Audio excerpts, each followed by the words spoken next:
السلام عليكم ورحمة الله وبركاته. الحمد لله نحمده ونستعينه ونؤمن به ونتوكل عليه ونعوذ بالله من شرور أنفسنا ومن سيئات أعمالنا من يهدي الله فلا مضل له ومن يضلله فلا هادي له وأشهد أن لا إله إلا الله وحده لا شريك له وأشهد أن محمدا عبده ورسوله أرسله بالهدى ودين الحق ليظهره على الدين كله ولو كره المشركون. اللهم صل على محمد وعلى آل محمد كما صليت على إبراهيم وعلى آل إبراهيم إنك حميد مجيد. اللهم بارك على محمد وعلى آل محمد كما باركت على إبراهيم وعلى آل إبراهيم إنك حميد مجيد. أما بعد فإن خير الحديث كتاب الله وخير الهدي هدي محمد صلى الله عليه وسلم وشر الأمور محدثاتها وكل محدثة بدعة وكل بدعة ضلالة. يا أيها الذين آمنوا اتقوا الله ولتنظر نفس ما قدمت لغد واتقوا الله إن الله خبير بما تعملون. لو أنزلنا هذا القرآن على جبل لرأيته خاشعا متصدعا من خشية الله وتلك الأمثال نضربها للناس لعلهم يتفكرون. ആദരണീയരായ സഹോദരന്മാരെ സഹോദരിമാരെ, അള്ളാഹുവിൻ്റെ അപാരമായ അനുഗ്രഹത്താൽ ഏറ്റവും അള്ളാഹു ഇഷ്ടപ്പെട്ട ഒരു സദസ്സിലാണ് നമ്മളെല്ലാവരും സന്നിഹിതരായിട്ടുള്ളത്. നബി സല്ലല്ലാഹു അലൈഹി വസല്ലമ സുവിശേഷം അറിയിച്ച ഖൈറുക്കും മൻ തഅല്ലമൽ ഖുർആന വഅല്ലമഹു, ഖുർആൻ പഠിക്കുകയും പഠിപ്പിക്കുകയും ചെയ്യുന്നവരാണ് നിങ്ങളെ കൂട്ടത്തിൽ ഏറ്റവും ഉത്തമരായ ആളുകൾ എന്ന് പറഞ്ഞ കൂട്ടത്തിൽ ഞാനും നിങ്ങളൊക്കെ ഉൾപ്പെട്ടു. അപ്പോൾ നമ്മൾ ഇരിക്കുന്നത്, നമ്മൾ സന്നിഹിതരായിട്ടുള്ളത് ഏറ്റവും ഹൈറായവരുടെ കൂട്ടത്തിൽ എന്ന പട്ടികയിലാണ്. പക്ഷേ ആ ഒരു യാഥാർത്ഥ്യമാകണമെങ്കിൽ അത് പഠിക്കണം, മറ്റുള്ളവരത് പഠിപ്പിക്കണം. നമ്മൾ എന്ത് പഠിച്ചു, ആ പഠിച്ചത് നമ്മൾ എങ്ങനെ പ്രാവർത്തികമാക്കി. നമ്മളെല്ലാവരും ഒരു പുതിയ വർഷത്തെ എതിരേൽക്കാൻ വേണ്ടി നാട്ടിലേക്കൊക്കെ വാട്സപ്പ് അയക്കാൻ വേണ്ടി കാത്തു നിൽക്കുന്ന ആളുകളാണ്. എല്ലാവർക്കും ഹാപ്പി ന്യൂ ഇയർ അയക്കണം എന്ന് വിചാരിച്ചു ഇങ്ങനെ നിൽക്കുകയാണ്. പുതിയതൊക്കെ അതിന് പൊടിപ്പും തുങ്ങലൊക്കെ വെച്ചിട്ട് ഇങ്ങനെ കാത്തു നിൽക്കുകയാണ്. എങ്ങനെയാണ് വലിയ മോൾക്ക് അയക്കേണ്ടത്, ചെറിയ മോൾക്ക് എങ്ങനെയാണ് അയക്കേണ്ടത്, ഇതൊക്കെ നമ്മൾ കാത്തിരിക്കും. പക്ഷേ നമ്മൾ ഇന്നത്തെ യാത്ര പോകുന്ന ഒരു ഇയറോ, നമ്മളിനി യാത്ര പറഞ്ഞു പോവുകയാണ്. ആ പോകുന്ന സമയത്ത് ഇന്നലെ കഴിഞ്ഞുപോയി എന്ന് പറയുമ്പോൾ ആ ഇന്നലെ ഞാൻ എന്ത് ചെയ്തിട്ടുണ്ട്, ഈ ഖുർആൻ എനിക്ക് മാർഗദർശനമായിട്ടുണ്ടോ, അല്ലെങ്കിൽ മാർഗദീപമായി ഞാൻ അതിനെ സ്വീകരിച്ചിട്ടുണ്ടോ, എന്നിൽ അത് സ്വാധീനം ചെലുത്തിയിട്ടുണ്ടോ, അല്ലെങ്കിൽ ഞാൻ എൻ്റെ ജീവിതം, എൻ്റെ കുടുംബത്തിന്റെ ജീവിതം ആ ഖുർആൻ പറഞ്ഞതുപോലെ ചെയ്തിട്ടുണ്ടോ. കഴിഞ്ഞ കാലങ്ങളിൽ ഞാൻ ചെയ്തതൊക്കെ നല്ലതാണ്, എനിക്ക് ഒരുപാട് കാര്യങ്ങൾ ചെയ്യാൻ സാധിച്ചിട്ടുണ്ട് എന്ന് പറയുമ്പോഴാണ് നമ്മൾക്ക് അടുത്തത് ഒരു ഹാപ്പി ന്യൂ ഇയർ ആവും. ഹാപ്പി ആകണമെങ്കിൽ കഴിഞ്ഞതിൽ ഒരു നഷ്ടം ഉണ്ടാകരുത്. അല്ല എങ്കിൽ നമ്മളൊരു കച്ചവടം ചെയ്താൽ കഴിഞ്ഞ കണക്കൊക്കെ നോക്കി വളരെ മോശമാണ് എന്ന് പറയുമ്പോൾ അടുത്തത് ഹാപ്പി അല്ലല്ലോ, നാളത്തെ കച്ചവടം. അപ്പൊ ഇതേപോലെ നമ്മൾ നമ്മുടെ ജീവിതത്തിൽ ഈ ഖുർആനുമായി ബന്ധപ്പെടുമ്പോൾ മനുഷ്യരല്ലാത്ത ഒരുപാട് ജീവികൾ ഈ ലോകത്തുണ്ട്. കടലിലും കരയിലും എണ്ണിയാൽ ഒടുങ്ങാത്ത ജീവജാലങ്ങളുണ്ട്. അവർക്കൊന്നും തന്നെ മാർഗദർശനം അല്ലെങ്കിൽ തത്വസംഹിത ആവശ്യമില്ല. അതെല്ലാം ആവശ്യമുള്ള ഒരു വിഭാഗമാണ് മനുഷ്യൻ. എന്തുകൊണ്ട്? ഈ ജീവജാലങ്ങളിലൊക്കെ അള്ളാഹു ഏറ്റവും ആദരണീയായി കണക്കാക്കിയത് പരിഗണിച്ചത്, നമ്മൾക്ക് പറഞ്ഞു തന്നത്, നമ്മളെ സർട്ടിഫൈ ചെയ്തത് മനുഷ്യരെയാണ്. വലക്കത് കറംനാ ബനി ആദം. കണ്ടോ, ആദമിന്റെ മക്കളെ ഞാൻ ആദരിച്ചിരിക്കും. ആ ആദരവ് ചെറുതല്ല. ആ ആദരവിന്റെ ഭാഗം ഞാൻ നേരത്തെ പറഞ്ഞു. നബി സല്ലല്ലാഹു അലൈഹി വസല്ലം പറഞ്ഞത് ഖുർആൻ പഠിക്കുകയും പഠിപ്പിക്കുകയും ചെയ്യുന്നവരാണ് നിങ്ങളിൽ ഉത്തമർ. അതിൽ നമ്മൾ ഉണ്ട് എങ്കിൽ നബി സല്ലല്ലാഹു അലൈഹി വസല്ലം സുവിശേഷം പറഞ്ഞ ആ കൂട്ടത്തിൽ നമ്മൾ ഉണ്ടാവും. ഒരു വിഭാഗം ആളുകൾ ഒരു സദസ്സിൽ ഒരുമിച്ച് കൂടുന്നു, ഖുർആൻ പഠിക്കുന്നു, അത് ചർച്ച ചെയ്യുന്നു എങ്കിൽ അവരെ സംബന്ധിച്ച് നബി സല്ലല്ലാഹു അലൈഹി വസല്ലം സുവിശേഷം അറിയിച്ചിട്ടുണ്ട്. നോക്കൂ നിങ്ങൾ. അപ്പോൾ നമ്മൾക്ക് മറ്റുള്ള ജീവികളിൽ നിന്ന് ആദരവ് ലഭിച്ചിട്ടുണ്ട് എന്നെങ്കിൽ അതിന് ചില കാരണങ്ങളുണ്ട്. മറ്റുള്ള ജീവികൾക്ക് ബുദ്ധിയുണ്ട്, വിശേഷ ബുദ്ധി ഇല്ല. നമ്മൾക്ക് ബുദ്ധിയല്ല, വിശേഷ ബുദ്ധി പടച്ചവൻ തന്നിട്ടുണ്ട്. അത് നമ്മൾ ഉപയോഗപ്പെടുത്തിയിട്ടില്ല എങ്കിൽ പടച്ചവന്റെ മുമ്പിൽ നമ്മളെ ചോദ്യത്തിന് ഉത്തരമല്ല. പടച്ചവൻ ചോദിക്കുന്നു അഫലാ തഅഖിലൂൻ. ഖുർആന്റെ ചോദ്യമാണ്, ആൻസർ പറയേണ്ടത് നമ്മളാണ്. അഫലാ തഅഖിലൂൻ, നിങ്ങൾ ബുദ്ധി ഉപയോഗിക്കുന്നില്ലേ, ബുദ്ധി കൊടുത്ത് ചിന്തിക്കുന്നില്ലേ? ആ ബുദ്ധി നമ്മൾ ഉപയോഗപ്പെടുത്തിയിട്ടുണ്ട് എങ്കിൽ നമ്മൾ പടച്ചവന്റെ മുമ്പിൽ ആരാണ്? ആ ബുദ്ധി ഉപയോഗിച്ച വിഭാഗത്തിലാണ് നമ്മൾ. ഇനി അഫലാ തുബ്സിറൂൻ, പടച്ചവന്റെ ഓരോ ചോദ്യങ്ങളാണ്. നിങ്ങൾ കണ്ണ് കൊണ്ട് കണ്ട് മനസ്സിലാക്കുന്നില്ലേ എന്റെ ഈ ഭൂമിയിലേക്ക് നോക്കിയിട്ട്, അല്ലെങ്കിൽ എന്റെ സൃഷ്ടിജാലങ്ങളിലേക്ക് നോക്കിയിട്ട്, എന്റെ സൃഷ്ടി വൈഭവങ്ങൾ നോക്കിയിട്ട് നിങ്ങൾക്ക് കാണേണ്ടതൊന്നും കാണാൻ കഴിഞ്ഞില്ല. അഫലാ തുബ്സിറൂൻ. അല്ലെങ്കിൽ നിങ്ങൾക്ക് കേൾക്കാനുള്ള കഴിവ് ഞാൻ തന്നില്ല, വലിയൊരു അനുഗ്രഹമല്ലേ അത്? ആ കേൾക്കാനുള്ള കഴിവ് നിങ്ങൾക്കില്ലായിരുന്നു എങ്കിൽ എന്താകുമായിരുന്നു നിങ്ങളുടെ അവസ്ഥ? എത്ര വലിയൊരു അനുഗ്രഹമാണ് ഈ കേൾവി എന്നുള്ളത് നിങ്ങൾ ചിന്തിച്ചു നോക്കൂ. നിങ്ങൾ എത്ര വലിയൊരു അനുഗ്രഹമാണ് ഈ കണ്ണ് കാഴ്ച എന്നുള്ളത് നിങ്ങൾ ചിന്തിച്ചു നോക്കൂ. അതേപോലെ ബുദ്ധി അല്ലേ? നമ്മൾ ഒരാൾക്ക് കുറഞ്ഞൊരു കുറവുണ്ടെങ്കിൽ നമ്മൾ എന്താ അവന് പേരിട്ട് കൊടുക്കല്? നമ്മൾ അവനൊരു പേര് വിളിക്കും അല്ലേ? എന്താണ്? ഓന് ഒരണ കുറവാണ്. പഴയ കാലത്ത് ആളുകൾ പറയാം ഓനിക്കൊരു അണ കുറവാണ്, 16 ഒരു റുപ്യാണ്. അന്ന് പറയും ഓനിക്കൊരു അണ കുറവാട്ടോ. എന്താ അവന്റെ പ്രയോഗം അങ്ങനെ, ഓന് എന്ത് പറയുമ്പോഴും ഉണ്ടാവും. അത് എന്ത് സംസാരിക്കുകയാണെങ്കിലും എന്തെങ്കിലും കുറവുണ്ട്, അപ്പൊ അതുകൊണ്ട് പറഞ്ഞു ആൾക്കാർ അങ്ങനെ ഒരു കണക്കാക്കും. അതേപോലെ ഓൻ ലേശം കുറവാട്ടോ എന്ന് പറയും. എന്താണ്? ഓന് വേണ്ട കാര്യങ്ങൾ പെട്ടെന്ന് തീരുമാനിക്കാനുള്ള കഴിവൊന്നുമില്ല, ആ ചെറിയൊരു ബലഹീന. അപ്പൊ നമ്മൾ ഓനെ എന്ത് പറയും? ഓന് കുറച്ച് കുറവാട്ടോ. ഇതൊക്കെ നമ്മൾ പറയുമ്പോൾ മുട്ടും കൈ ഇല്ലാത്ത ഒരാൾ, ചെറുവിരലില്ലാത്ത ആളെ കളിയാക്കുന്നത് പോലെയാണ്. നമ്മളിലുള്ള കുറവുകൾ അത് ആദ്യം നമ്മൾ കണ്ടെത്തണം. പടച്ചോൻ നമ്മളോട് പറഞ്ഞ എന്താണ്? യാ അയ്യുഹല്ലദീന ആമനു, ഏ സത്യവിശ്വാസികളെ, യാ അയ്യുഹല്ലദീന ആമനു, യാ സത്യവിശ്വാസി, വൽ തൻദുർ നഫ്സും മാ ഖദ്ദമത് ലിഗദിൻ. ഇന്ന് വരെ നിങ്ങൾക്ക് ഞാൻ ആയുസ്സ് നീട്ടി തന്ന്, എന്നിട്ട് നിങ്ങൾ നാളത്തേക്ക് വേണ്ടിയിട്ട്, അതാണല്ലോ നിങ്ങളുടെ ഏറ്റവും ശാശ്വതമായ ജീവിതം, ആ ജീവിതത്തിന് വേണ്ടി നിങ്ങൾ എന്ത് സമ്പാദിച്ചിട്ടുണ്ട് ഒന്ന് ചിന്തിച്ചു നോക്കിയിട്ടുണ്ട്? വേറുള്ള കാര്യങ്ങളൊക്കെ നമ്മൾ ചിന്തിക്കുന്നുണ്ട്. എന്ത് ചിന്തിക്കുന്നത്? എന്റെ ജോലിയുടെ പ്രശ്നം വലിയ പ്രശ്നമാണ് അല്ലേ? നാളെ നേരെ പോയി ചെയ്യാനുള്ള സംബന്ധിച്ച് നമ്മൾ ബേജാറാണ്. അതേപോലെ നമ്മുടെ കുടുംബത്തിന്റെ കാര്യം നമുക്ക് വലിയ ബേജാറിലാണ്, മക്കളുടെ കാര്യത്തിൽ വലിയ ബേജാറാണ്, പഠനത്തിന്റെ കാര്യത്തിൽ വലിയ ബേജാറാണ്. എല്ലാത്തിനും നമ്മൾ ചിന്തിക്കുന്നുണ്ട്, കൊടുക്കുന്നുണ്ട്. പക്ഷേ നാളത്തെ കാര്യത്തിലോ? നാളത്തെ കാര്യം നമ്മൾ ചിന്തിച്ചിട്ടില്ല എങ്കിൽ എത്രമാത്രം നഷ്ടമാണ്. പോയത് തിരിച്ചു കിട്ടുകയില്ല. ഹാപ്പി ന്യൂ ഇയർ പറയുന്നതിന് മുമ്പ് ചിന്തിക്കുക.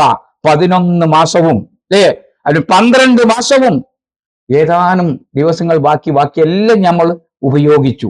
പക്ഷേ ഞാൻ എൻ്റെ കഴിഞ്ഞ കാല ജീവിതത്തിൽ എനിക്ക് വേണ്ടി, എൻ്റെ കുടുംബത്തിന് വേണ്ടി, എൻ്റെ മുന്നിൽ റസൂലുള്ളാഹി സ്വല്ലല്ലാഹു അലൈഹി വസല്ലം അവസാനമായി സമ്മാനമായി തന്ന തറക്തു ഫീക്കും അംറൈൻ എല്ലാം ഞങ്ങൾക്ക് തന്നു.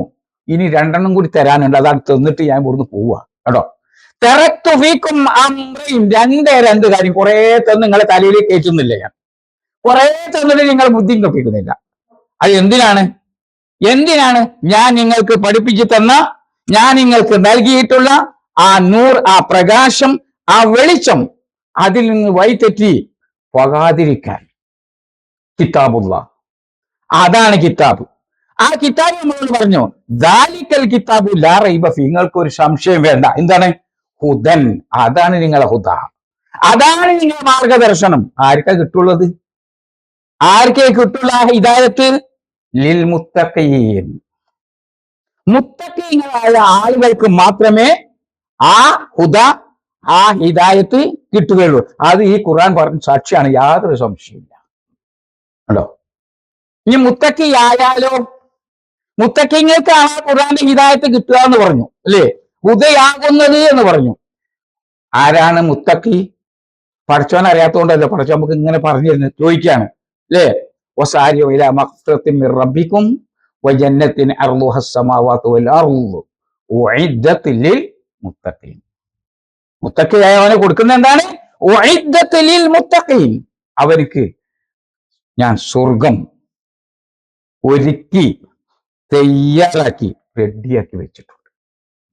അവിടെ കാത്തു നിൽക്കാന്ന് പഠിച്ചോ നമ്മളെ സ്വർഗത്തിലേക്ക്. കേട്ടോ, എല്ലാം റെഡിയാണ്, നിങ്ങൾ ചെന്നാൽ മതി, സ്വർഗത്തിന്റെ ആളായി ചെന്നാൽ മതി. ആ മുത്തഖിയാകണമെങ്കിൽ ആരാ? അല്ലദീന, കേട്ടോ, അല്ലദീന യുൻഫിഖൂന ഫിസ്സറാഇ വല്ലറാഇ വൽ കാളിമീനൽ ഗൈള വൽ ആഫീന അനിന്നാസ്. ഇതൊക്കെ ഉണ്ടായാലും നിങ്ങൾ ആരോളും മുത്തക്കിയാവുള്ളൂ, അല്ലേ?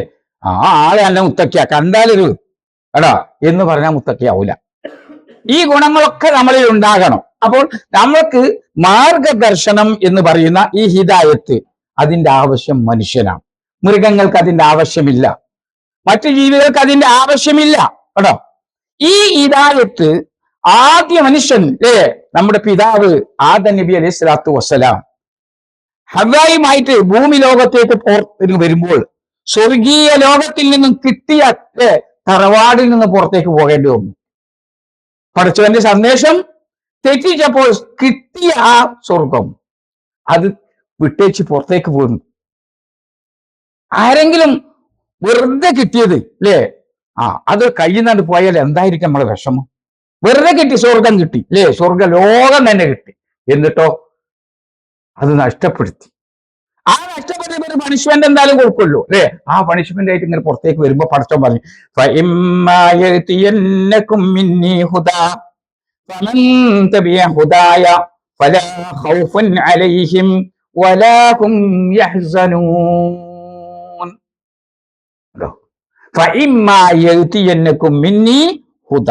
ഇനി നിങ്ങൾ ഇപ്പൊ ഇവിടുന്ന് പോയിക്കോളി, സ്വർഗം പോയതുകൊണ്ടൊന്നും നിങ്ങൾ ബേജാറാകണ്ട, പ്രയാസപ്പെടണ്ട. ഒരു ചാൻസും കൂടിയുണ്ട്. എന്താണ്? മിന്നി ഹുദ, എന്റെ അടുക്കുന്നുള്ള മാർഗദർശനം നിങ്ങൾ വന്ന് കിട്ടുമ്പോൾ ആ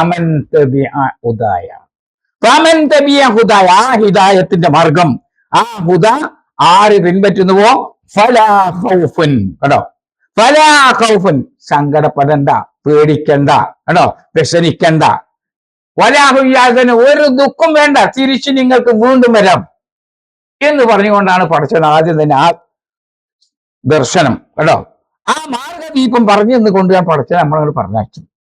അതിന്റെ ശേഷം നമ്മൾ എന്ത് ചെയ്തു? കുറെ കാലം അങ്ങനെ ജീവിച്ചു അല്ലേ. എങ്ങനെ ജീവിച്ചത്? കുറെ കാലം നമ്മൾ ഉറങ്ങി തീർത്തു, കുറെ കാലം നമ്മൾ കളിച്ചു തീർത്തു, കുറെ കാലം കുട്ടിയായി ജീവിച്ചു, കുറെ കാലം യുവാവായി ജീവിച്ചു, കുറെ കാലം ആഘോഷത്തിൽ പോയി. അവസാനം ഒരു 40-45 വയസ്സായി. ഞാൻ വേങ്ങര ഗേൾസ് ഹൈസ്കൂളിൽ ജോലി ചെയ്യുമ്പോൾ ആളെ പേരൊന്നും പറയാം, കൊല്ലക്കാരനായാലും ഒരു മാഷ് ഉണ്ടായിരുന്നു ക്ലാസ് ഓരോ ജോലി ചെയ്യുന്ന കൂടെ. അദ്ദേഹം റമദാൻ മാസത്തിൽ ഉച്ചക്ക് പോയി ചായ കുടിക്കും. ഞാൻ പള്ളിയിലേക്ക് പോകുമ്പോൾ ഞാൻ ചായ കുടിച്ചിട്ട് തരാം. അപ്പൊ ഞാൻ ചോദിക്കുന്നത്, ഇന്ന് നോമ്പെടുത്തില്ലോ? ഞങ്ങളുടെ നാട്ടിലൊക്കെ ഒരു 40 വയസ്സൊക്കെ ആയിട്ടില്ല നോമ്പെടുക്കൊള്ളുന്ന അന്ന് പറഞ്ഞിട്ടോ. ആ കാലത്തെ കാര്യം പറഞ്ഞു, ഇപ്പോഴത്തെ കാര്യമല്ല കേട്ടോ. അപ്പൊ അങ്ങനെ നബി സല്ലല്ലാഹു അലൈഹി വസല്ലമക്ക് ആ അനുഭവത്തെ കിട്ടിയത് 40 വയസ്സ്. അപ്പൊ അവിടുന്ന് തുടങ്ങിയാൽ മതി എന്ന് കണക്കൂട്ടിട്ടായിരിക്കും. അങ്ങനെയല്ല, നമ്മൾക്ക് ഏതൊരു സമയത്ത് പടച്ചവൻ നമ്മളുടെ ചെവിയിൽ ആ ഹിദായത്ത് മന്ത്രിച്ചു അല്ലേ. ഫസ്റ്റ് തന്നെ നമ്മൾ കേട്ടത് അല്ലാഹു അക്ബർ, കേട്ടോ, കേട്ടില്ലേ?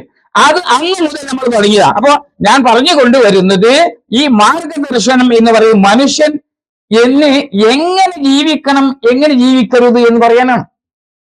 അതിനാ ഞാനകത്ത് ഫമൻ തബിയ ഹുദ, എന്റെ ഹുദ നിങ്ങൾ പിൻപറ്റിയാൽ നിങ്ങൾ പേടിക്കേണ്ട കേട്ടോ. അപ്പൊ എങ്ങനെ ജീവിക്കണം, എങ്ങനെ ആ ഒരു ഇരുട്ടിൽ തപ്പി ഒന്നും തിരിയാത്തവനാണ് ഞാൻ പറഞ്ഞ് നടക്കേണ്ടവനല്ല മനുഷ്യൻ.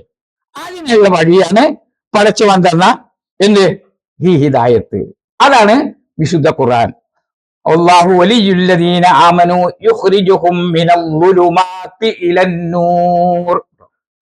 അന്ധകാരത്തിൽ നിന്ന് ഇരുട്ടിൽ തപ്പി തടയുന്ന മനുഷ്യ, യുഖ്രിജുഹും മിനൽ-ളുലുമാ, ആ ഇരുട്ടിൽ നിന്ന് നിങ്ങൾ എന്ത് ചെയ്തു? അല്ലാഹു തആല രക്ഷപ്പെടുത്തി കേട്ടോ. എവിടത്തേക്ക്? മിനൽ-ളുലുമാത്തി ഇലൻ-നൂർ, പ്രകാശത്തിലേക്ക്, സന്മാർഗത്തിന്റെ ആ പ്രകാശത്തിലേക്ക്. അങ്ങനെ അല്ലാഹു സുബ്ഹാനഹു വ തആല രക്ഷ. ഇനി നോക്കുന്ന എല്ലാ പ്രവാചകൻ, ഒരു പ്രവാചകനല്ല, എല്ലാ പ്രവാചകന്മാരും ആദ്യമായി പടച്ചവൻ കൊടുത്ത ആ സന്ദേശം ജനങ്ങൾക്ക് എത്തിക്കുമ്പോൾ എല്ലാവരും പറഞ്ഞത് ലാ ഇലാഹ ഇല്ലല്ലാഹ്. പറയാൻ നമുക്ക് എത്ര എളുപ്പമുണ്ട് ലാ ഇലാഹ ഇല്ലല്ലാഹ്, അല്ലേ? ലാ ഇലാഹ ഇല്ലല്ലാഹ് മുഹമ്മദുർ റസൂലുള്ളാഹ് എന്ന് നമുക്ക് പറയാൻ വളരെ എളുപ്പമാണ്. KG പഠിക്കുന്ന കുട്ടി വരെ അങ്ങനെ പറയും, അല്ലേ? അഷ്ഹദു അൻ ലാ ഇലാഹ ഇല്ലല്ലാഹ് വ അഷ്ഹദു അന്ന മുഹമ്മദുർ റസൂലുള്ളാഹ്. എന്റെ ജീവിതം അതിന് സാക്ഷിയാണ്. എന്തിന്? അള്ളാഹു അല്ലാതെ ആരാധനയില്ല. പക്ഷെ നമ്മുടെ ജീവിതത്തിൽ അങ്ങനെ തന്നെ ആയിരിക്കണം. അല്ലെങ്കിൽ ഞാനൊരു സാക്ഷി എന്ന് പറയാൻ പറ്റില്ല, നമ്മൾ സാക്ഷി ആവാൻ പറ്റില്ലല്ലോ. സാക്ഷി നിൽക്കുക എന്ന് പറയുന്നതാണ്, ഞാനത് തെറ്റൂല കേട്ടോ, ഞാൻ അതേപോലെ തന്നെ ആയിരിക്കും എന്ന രൂപത്തിൽ. അപ്പൊ നൂഹ് നബി അലൈഹി സ്വലാത്തു വസ്സലാം നോക്കൂ നിങ്ങൾ, 950 വർഷത്തോളം പ്രബോധനം നടത്തിയില്ലേ തൗഹീദ്. എന്നിട്ടോ അത്രയും കാലം പറയേണ്ടി വന്നില്ലേ? എന്നിട്ട് എത്ര ആളുകളാ? വളരെ കുറച്ച് ആളുകൾ മാത്രമേ ആ സത്യം സ്വീകരിച്ചുള്ളൂ. ഇബ്രാഹിം നബി അലൈഹി സ്വലാത്തു വസ്സലാം കണ്ടോ, അദ്ദേഹം ജനങ്ങളോട് പ്രബോധനം നടത്തിയില്ലേ? പടച്ചവനോട് പ്രാർത്ഥിച്ചില്ലേ? പടച്ചവനെ എന്നെയും എന്റെ മക്കളെയും നമസ്കാരം നിലനിർത്തുന്നവരാക്കണമേ. അതേപോലെ ബിംബാരാധനയിൽ നിന്ന്, ശിർക്കിൽ നിന്ന് കേട്ടോ, അതിൽ നിന്നൊക്കെ അകറ്റി നിർത്തണമെന്ന് ഒരു പ്രവാചകൻ പ്രാർത്ഥിക്കുന്നു. പാപ്പാനോട് പറയുന്നു, രാജാവിനോട് പറയുന്നു, നാട്ടുകാരോട് എല്ലാവരോടും പറയുന്നു. പക്ഷേ എല്ലായിടത്തുനിന്നും കിട്ടുന്നത് എന്താണ്? ആട്ടും തുപ്പും, അല്ലേ? ബഹിഷ്കരണമായിരുന്നു. ഇത് നമ്മൾ മനസ്സിലാക്കണം. അപ്പോൾ നമ്മൾ ഇരിക്കുമ്പോഴും ഇത് കേൾക്കുമ്പോഴൊക്കെ ഇത് എളുപ്പമുള്ള വഴിയാണ് എന്നല്ല നമ്മൾ വിചാരിക്കേണ്ടത്. ഇത് കിട്ടണമെങ്കിൽ ആ ഖുർആൻ നമുക്കൊരു മാർഗതീയമായി സ്വീകരിച്ചാൽ മുന്നോട്ട് പോകണമെങ്കിൽ ഒരുപാട് പ്രയാസങ്ങൾ സഹിക്കും. ഒരു ഉദാഹരണമായിട്ട് ഞാൻ പറയുകയാണ്, എൻ്റെ ഒരു അനുഭവം കൊണ്ട് പറയുകയാണ്. ഞാൻ സുലൈം സലാമിൽ പഠിച്ച ഒരു ആളാണ് ഞാൻ. അന്ന് പഠിക്കുന്ന കാലത്ത് നമ്മൾ KK മുഹമ്മദ് സുലൈമാന്റെ ഗുരുനാഥനാണ്. അദ്ദേഹവും ഞങ്ങളെല്ലാവരും അരീക്കോട് പോയിന്റ് അക്കരെ മൈത്ര എന്നൊരു സ്ഥലമുണ്ട്, നിങ്ങൾ എല്ലാവരും കേട്ടിട്ടുണ്ട് ചിലപ്പോൾ. ഇവിടെ മൈത്രക്കാരുണ്ടോ എന്ന് എനിക്കറിയില്ല. അവിടെ നമ്മൾക്ക് പള്ളി ഉണ്ടായിരുന്നില്ല. അവിടെ നമ്മളെ പ്രസംഗമോ ക്ലാസ്സുകളോ ഒന്നും നടക്കാനൊന്നും ഒരു സമ്മതിക്കൂലായിരുന്നു. ഒരു ദിവസം KK മുഹമ്മദ് സുലൈമാൻ നമ്മളോട് പറഞ്ഞു, നമ്മളൊക്കെ ഇന്ന് നമ്മള് മൈത്രയിൽ പോയിട്ടൊരു വയത് പറയണം. ആരുണ്ട് നമ്മളെല്ലാവരും രാത്രി ഹോസ്റ്റലിലെ കുട്ടികളും എല്ലാവരും കൂടിയിട്ട് പോവുകയാണ്. എന്നോട് പറഞ്ഞു, ബാറ്ററി പെട്ടി ഈ തലയിൽ വെക്കണം, കാരണം പോയാൽ മുറിച്ച് കടന്ന് ഇങ്ങനെ നടന്നു പോകണം. അപ്പൊ ബാറ്ററി പെട്ടി കുറച്ച് ആരോഗ്യമുള്ള ആൾക്കാർക്ക് എടുക്കേണ്ടില്ല, നാടന്മാർക്കല്ലാതെ അന്യനാടത്തൊക്കെ വന്ന വടകരയെന്നും കാസർഗോഡ് നിന്നും കണ്ണൂരിൽ നിന്നും വയനാട് വന്ന കുട്ടികളൊന്നും എന്തില്ല, ബാറ്ററി പെട്ടി നിലയിൽ വെക്കൂല. അപ്പൊ നമ്മൾ തന്നെ ആയിക്കോട്ടെ. KK ഉസ്താദ് എന്ത് ചെയ്തു? മൈക്കിന്റെ ആ സ്റ്റാൻഡ് തോളിൽ വെച്ചിട്ട് അത് പിടിച്ചു. ഞങ്ങൾ അങ്ങോട്ട് ചെന്നു. അവിടെ പള്ളിയുണ്ട്, കുറെ കാരന്മാരിങ്ങനെ എല്ലാവരും ഇരിക്കുകയാണ്. ഞങ്ങളൊരു വേദമുണ്ട്, നിങ്ങൾ എല്ലാവരും ഒന്ന് വരണം, ഒന്ന് സഹകരിക്കണം എന്ന് പറഞ്ഞപ്പോൾ, വേദോ ഇവിടെ നിങ്ങളതോ ആരതോ എന്തോന്ന് വെച്ചിട്ട് ഇങ്ങോട്ട് റൈസായിട്ട് എല്ലാവരും കൂടി ഞങ്ങൾ പറഞ്ഞു, ഞങ്ങൾ പറഞ്ഞ റോട്ടെന്ന് പറഞ്ഞോളാം. ഇവിടെ നിന്ന് റോട്ടൊന്നും പറയണ്ട, ഇവിടെ ഒന്നും പറയണ്ട, നിങ്ങളൊരു വേദം കേൾക്കും വേണ്ട, പറയും വേണ്ട, അറിയും വേണ്ട. അപ്പൊ എന്നാ ഞങ്ങൾ റോട്ടെന്ന് പറഞ്ഞോട്ടെ. നിങ്ങളോടല്ല പറഞ്ഞു, ഇവിടുന്ന് നിങ്ങൾ പറയുന്നേ വേണ്ടെന്നു. എന്നാ ഞങ്ങൾ മണപ്പുറത്തെന്ന് പറഞ്ഞോളാം. നിങ്ങൾക്ക് മലയാളത്ത് പറഞ്ഞാൽ മനസ്സിലാവില്ല എന്ന് പറയലും പള്ളിക്കാട് ചാടുക, വടി ഇങ്ങോട്ട് വെട്ടുക കേട്ടോ. എല്ലാവരും പറഞ്ഞു, KK മുസ്ലിം മാത്രം ഓടിയില്ല കേട്ടോ. ഞങ്ങളെല്ലാവരും ഉണ്ട്. ഞാൻ ആ ബാറ്ററി വെട്ടിയൊക്കെ ആ പോയൊക്കെ ഇറങ്ങി ചാടിയതൊക്കെ ഇപ്പം ഞാൻ ഓർക്കണം.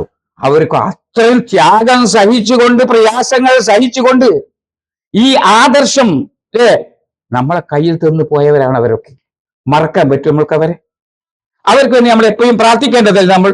അപ്പോൾ ഞാൻ പറഞ്ഞുകൊണ്ട് നൂഹ് നബി അലൈഹി സ്വലാത്തു വസ്സലാം 950 വർഷം പ്രബോധനം നടത്തിയ അതേപോലെ തന്നെ നബി സല്ലല്ലാഹു അലൈഹി വസല്ലമ മദീനയിൽ വന്നു. ഈ സന്ദേശമായിട്ട് വിശുദ്ധ ഖുർആനെ അവർക്ക് ഓതി കേൾപ്പിച്ചു. അല്ലേ? വലാ തഖ്റബുസ്സിനാ. കേട്ടോ, ആരായിരുന്നു അവര്? വ്യഭിചാരമില്ലാതെ ജീവിക്കാൻ കഴിയാത്ത, മദ്യമില്ലാതെ ജീവിക്കാൻ കഴിയാത്ത, അല്ലേ, വെറും നെറികേടുകളുമായി ജീവിച്ച, ഫവാഹിഷത്തുമായി ജീവിച്ച ആളുകൾ, അല്ലേ, അവരിലേക്ക് നബി സല്ലല്ലാഹു അലൈഹി വസല്ലമ ഈ ഖുർആനിന്റെ സന്ദേശം അവരെ മനസ്സിലേക്ക് ഇറക്കി വെച്ചപ്പോൾ അവരിൽ മാറ്റമുണ്ടായി. എന്ന് മാത്രമല്ല, ജാഫർ ഇബ്നു അബീ താലിബ്, നിങ്ങൾക്കറിയാം, നജ്ജാശി രാജാവിന്റെ അടുക്കൽ ചെന്ന് അദ്ദേഹം പറയുകയാണ്, അല്ലേ, അഭിമാനത്തോടു കൂടി പറയാൻ സാധിച്ചു. അല്ലേ? എന്താണ് അദ്ദേഹം പറഞ്ഞത്? ഞങ്ങൾ ആരായിരുന്നു? ഇന്നലെ വരെ ഞങ്ങൾ ആരായിരുന്നു? അയ്യുഹൽ മലിക്, മഹാരാജാവേ, കുന്നാ ഖൗമൻ അഹ്ലുൽ ജാഹിലിയ, ഞങ്ങൾ ജാഹിലിയത്തിൽ കഴിയുന്ന ആളുകളായിരുന്നു. ഞങ്ങൾ മാത്രമല്ല, നഅബുദുൽ അസ്നാം, ബിംബങ്ങളെ ആരാധിക്കുന്ന ആളുകളായിരുന്നു നമ്മൾ. പങ്കുകൊടുക്കുന്നു.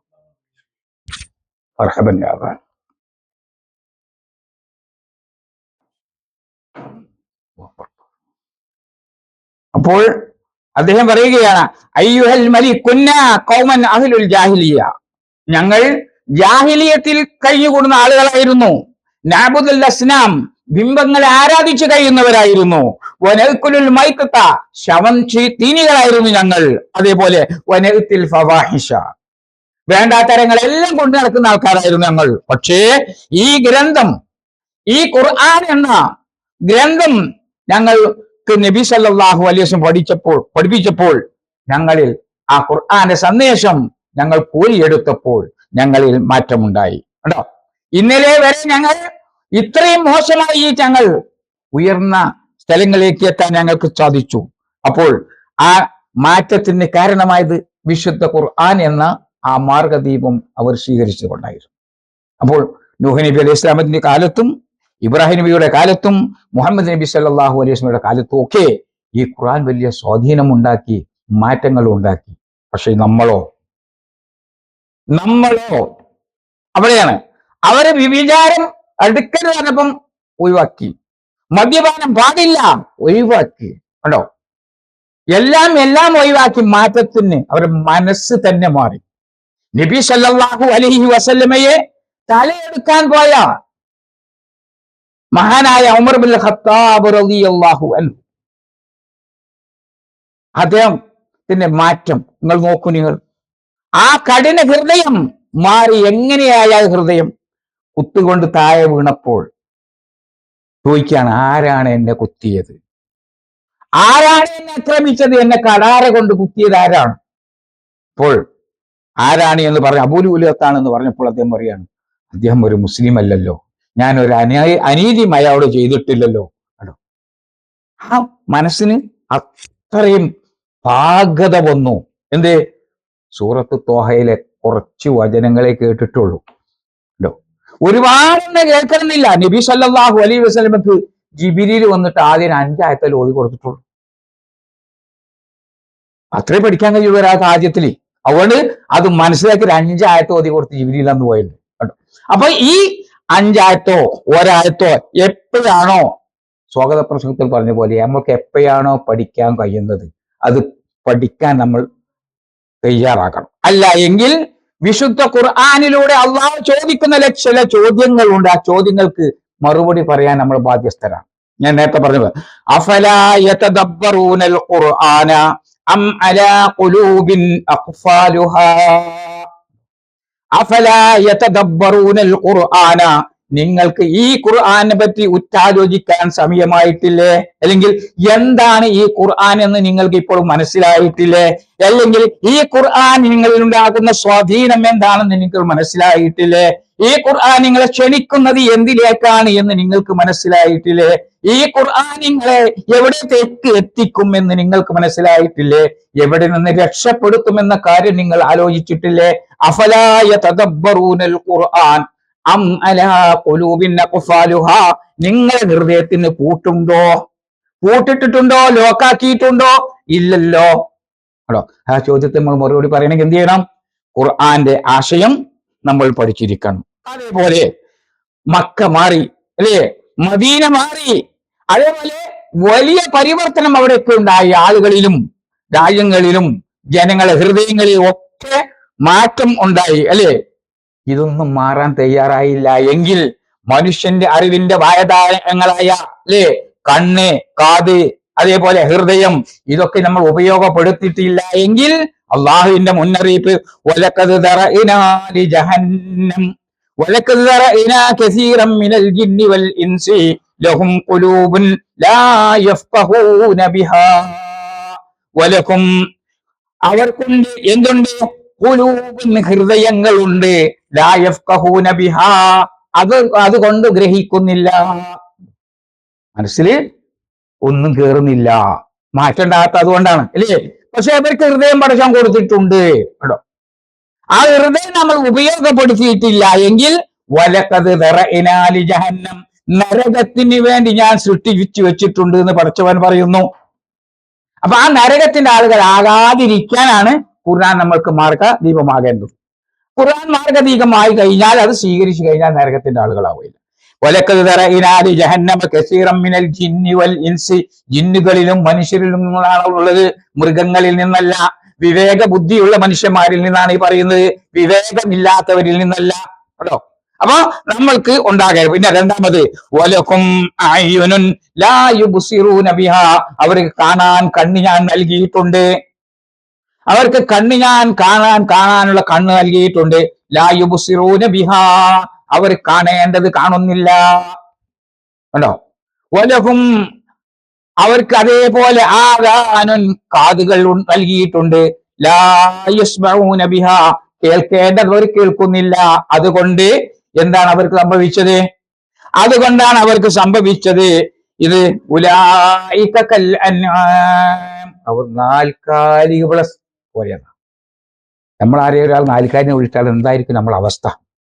ഓടെ നോക്കാലി തന്നെ ചെറുപ്പ തമാശയെ പറയുകയാണെങ്കിൽ നമ്മൾ എന്ത് പറയും? ആരുടെ സംസ്കാരമാണത് അല്ലേ, അങ്ങനെയാണ് ഇങ്ങനെയൊക്കെ പറയില്ലേ. അപ്പൊ ആർക്കും ഇഷ്ടപ്പെടാത്ത കാര്യം. പക്ഷെ ഇത് നമ്മൾ ഉപയോഗപ്പെടുത്തിയിട്ടില്ല എങ്കിൽ നമ്മൾ അതേപോലെ ആകുന്നു പടച്ചോൻ പറഞ്ഞു കേട്ടോ. ഇനിയോ ഇത് പഠിക്കാൻ വലിയ പ്രയാസമുണ്ടോ? വലഖദ് യസ്സർനൽ ഖുർആന ലിദ്ദിക്രി കേട്ടോ. വലഖദ് യസ്സർന, നാം അത് എളുപ്പമാക്കി തന്നിട്ടുണ്ട്. എളുപ്പ പഠിക്കാനും ആർക്ക്? ആലോചിക്കുന്ന ആളുകൾക്ക് ഇത് പഠിക്കാനേ വളരെ എളുപ്പമാണ്. അതാണ്. എന്നിട്ടോ പറയാം ലോ അൻസൽനാ, നിങ്ങൾക്ക് നിങ്ങൾ മുന്നിലൊക്കെ കാണുന്ന ഈ ഖുർആൻ ഉണ്ടല്ലോ, ലോ അൻസൽനാ ഹാദൽ ഖുർആന, ഈ ഖുർആൻ എങ്ങാനും നാം ഇറക്കിയിരുന്നു എങ്കിൽ, അലാ ജബലിൻ, ഒരു പർവ്വതത്തിന്റെ മുകളിൽ ഇറക്കിയിരുന്നു എങ്കിൽ കേട്ടോ, ലോ അൻസൽനാ ഹാദൽ ഖുർആന അലാ ജബലിൻ ലറഅയ്തഹു ഖാശിഅൻ, അത് ഖുശൂഉള്ളാവും കേട്ടോ, വിനയപ്പെടുന്നതായി കാണാൻ സാധിക്കും. പിന്നെ മുതസദ്ദിഅൻ മിൻ ഖശിയത്തില്ലാഹ്, അല്ലാഹുവിനെ ഭയപ്പെട്ട് അത് പൊട്ടിച്ചിതറുന്നത് കാണാൻ കഴിയുമായിരുന്നു. അപ്പൊ അത്ര ഒരു മലന്റെ അത്ര ഉറപ്പുള്ളൊന്നല്ല നമ്മൾ ഹൃദയം അല്ലേ. അപ്പൊ അതിനേക്കാണ് എത്രയോ ഉറപ്പ് കുറഞ്ഞ ഹൃദയം നമ്മുടെ മനസ്സിലുള്ളത്. അപ്പൊ ആ ഹൃദയം, ആ മനസ്സ്, ആ കണ്ണ്, ആ കാത്, അതൊക്കെ ഉപയോഗപ്പെടുത്തി നമ്മൾ ഈ കൊല്ലം അവസാനിക്കുന്ന സമയത്ത് ഹാപ്പി ന്യൂ ഇയർ പറയണമെങ്കിൽ എൻ്റെ കഴിഞ്ഞ കാലം നന്നായിരുന്നു എന്ന് പറയാൻ നമ്മൾക്ക് സാധിക്കണം. അല്ലെങ്കിലോ ഉലൈക ഹുമുൽ ഗാഫിലൂൻ, അവർ അശ്രദ്ധരായാണ് എന്ന് പറഞ്ഞ ആ കൂട്ടത്തിൽ നമ്മൾ ഉൾപ്പെടും. അപ്പൊ അശ്രദ്ധയിൽ നമ്മൾ പോകരുത്. നമ്മുടെ സമയങ്ങൾ വിലപ്പെട്ടതാണ്. നോക്കൂ നിങ്ങൾ, ഒരു സെക്കൻഡിന് വില എത്രയുണ്ട്? ഒരു സെക്കൻഡ് എങ്ങാനും റോഡിലെങ്ങാനും നമ്മളെ ബ്രേക്ക് പോയി നോക്കണ്ടല്ലേ, എത്ര ആക്സിഡന്റ് ആവുന്നതുകൊണ്ട് നമുക്ക് ഒരു സെക്കൻഡ്. അതുപോലെ എത്ര സെക്കൻഡ്, എത്ര മിനിറ്റുകൾ, എത്ര സമയങ്ങളാണ് നമ്മളെ മനസ്സിൽ നിന്ന് പോയിട്ടുള്ളത്. അതേപോലെ സമയത്ത് നമ്മൾ മനസ്സിലാക്കേണ്ട ഒരു കാര്യമുണ്ട്. റസൂലുള്ളാഹി സ്വല്ലല്ലാഹു അലൈഹി വസല്ലം പറഞ്ഞു, ലാ തജ്അലൂ ബുയൂതകും മഖാബിറ, നിങ്ങളുടെ വീടുകളെ നിങ്ങൾ ശ്മശാനങ്ങളാക്കരുത് കേട്ടോ. ഖുർആൻ ഓതാതെ നിങ്ങൾ വീടാകരുത് അല്ലേ. അപ്പൊ അത് നിങ്ങൾ ശ്രദ്ധിക്കണം. ഈ ഖുർആൻ നമ്മൾ പഠിക്കാൻ കിട്ടുന്ന അവസരങ്ങളൊക്കെ ഉപയോഗപ്പെടുത്തുക. ഇതേപോലെയുള്ള അവസരങ്ങളിൽ ഒരാളെങ്കിലും നമ്മളിതിലേക്ക് ക്ഷണിച്ചു വരുത്തി നമ്മൾ ഖുർആൻ പഠിക്കുന്ന കൂട്ടത്തിൽ ഉൾപ്പെടുത്തുക. നമ്മളെ കുടുംബത്തിൽ ഈ സന്ദേശം എപ്പോഴും നിലനിൽക്കട്ടെ. ഖുർആൻ വീടുകളിൽ പാരായണം നടക്കട്ടെ, പഠനം നടക്കട്ടെ. എന്നാൽ പടച്ചവന്റെ അടുക്കൽ നമ്മൾ കുറ്റക്കാരാവുകയില്ല. അല്ല എങ്കിൽ പടച്ചവന് മുമ്പിൽ ചോദ്യമുണ്ട് അല്ലേ, നിങ്ങൾ ഇതിനെപ്പറ്റി ചിന്തിക്കുന്നില്ലേ? അല്ലെങ്കിൽ ആ നരകത്തിലേക്ക് പോകുന്ന ആളുകളെ പറഞ്ഞില്ലേ, അതിലൊന്നും ഉൾപ്പെടാനല്ലല്ലോ നമ്മൾ ആഗ്രഹിക്കുന്നു. അപ്പോൾ നമ്മളെ സമയം വിലപ്പെട്ടതാണ്. സമയം നമ്മളെ കാത്തു നിൽക്കുകയില്ല. നമ്മളെ വയസ്സ് കൂടുമ്പോ നമുക്ക് പ്രയാസവും ബുദ്ധിമുട്ടും ഒക്കെ വരുന്നുണ്ട് അല്ലേ? ഒരു 10-60 വയസ്സ് എനിക്കായി, എന്നിട്ടും എന്റെ പ്രയാസം ഒന്നും തീർന്നില്ല. ഞാനിപ്പോൾ പറയുന്നത് എന്താണ്, എന്റെ ഒരു മോനെങ്കിലും ജോലി ആകട്ടെ, എന്നിട്ട് ഞാൻ പോകണം വിചാരിക്കും. അത് കഴിയുമ്പോൾ വേറെ ഒരു വർഷം വരും, പറയും ഒരു കൊല്ലോടി നിൽക്കണിങ്ങനെയല്ലേ നമ്മൾ വിചാരിക്കുന്നത്. അങ്ങനെ കൊല്ലം കൊല്ലം പറഞ്ഞു അങ്ങനെ പോവല്ലേ, നമ്മളെ കാര്യങ്ങൾ നടക്കണ്ടേ? അപ്പൊ അതിന്റെ ഇടക്കായിരിക്കും എന്ത്, പടച്ച റബ്ബ് നമ്മളെ തിരിച്ചു വിളിക്കുന്ന. ആ വിളിക്കുന്ന സമയത്ത് പടച്ചോൻ അവസാനമായി പറഞ്ഞൊരു കാര്യമുണ്ട്, വത്തഖൂ യൗമൻ തുർജഊന ഫീഹി ഇലല്ലാഹ്. പടച്ചോന്റെ അടുക്കിലേക്ക് നിങ്ങൾ മടക്കപ്പെടുന്ന ഒരു ദിവസമുണ്ട്. ആ ദിവസത്തെ നിങ്ങൾ ഭയപ്പെടണം കേട്ടോ. ഏത് സമയത്താണ് നിങ്ങൾ തിരിച്ചു വിളിക്കുക, ആ ഒരു ദിവസമുണ്ട്, അതിന് നിങ്ങൾ ഭയപ്പെടണം. ആ ഭയപ്പാടോട് കൂടി ആയിരിക്കട്ടെ നമ്മളെ തുടർന്നുള്ള ജീവിതം, അങ്ങനെ ആയിരിക്കട്ടെ നമ്മളെ ശിഷ്ടജീവിതം കഴിഞ്ഞു പോകേണ്ടത്. പടച്ച റബ്ബ് വിശുദ്ധ ഖുർആൻ അനുകൂലമായിട്ട് നമ്മൾക്ക് പരലോകത്ത് സാക്ഷി പറയുന്ന ഭാഗ്യവാന്മാരെ കൂട്ടത്തിൽ നമ്മൾ ഉൾപ്പെടുത്തി അനുഗ്രഹിക്കുമാറാകട്ടെ. വിശുദ്ധ ഖുർആന്റെ ഷഫാത്ത് കൊണ്ട് സ്വർഗത്തിലേക്ക് പോകുന്ന ആളുകളുണ്ട്. ആ ഖുർആന്റെ ശുപാർശ ലഭിക്കുന്ന ഭാഗ്യവാന്മാരിൽ അള്ളാഹു നമ്മളെ എല്ലാവരെയും ഉൾപ്പെടുത്തി അനുഗ്രഹിക്കുമാറാകട്ടെ. റബ്ബന ആതിനാ ഫിദ്ദുനിയ ഹസന വഫിൽ ആഖിറതി ഹസനത്തൻ വഖിനാ അദാബന്നാർ. നമ്മളെ മരിച്ചുപോയ മാതാപിതാക്കൾ, ഗുരുനാഥന്മാർ, അവർക്ക് എല്ലാവർക്കും അള്ളാഹു മഗ്ഫിറത്തും മർഹമത്തും നൽകി അനുഗ്രഹിക്കുമാറാകട്ടെ. വആഖിറു ദഅവാന അനിൽ ഹംദുലില്ലാഹി റബ്ബിൽ ആലമീൻ. അസ്സലാമു അലൈക്കും വറഹ്മത്തുള്ളാഹി വബറകാതുഹു.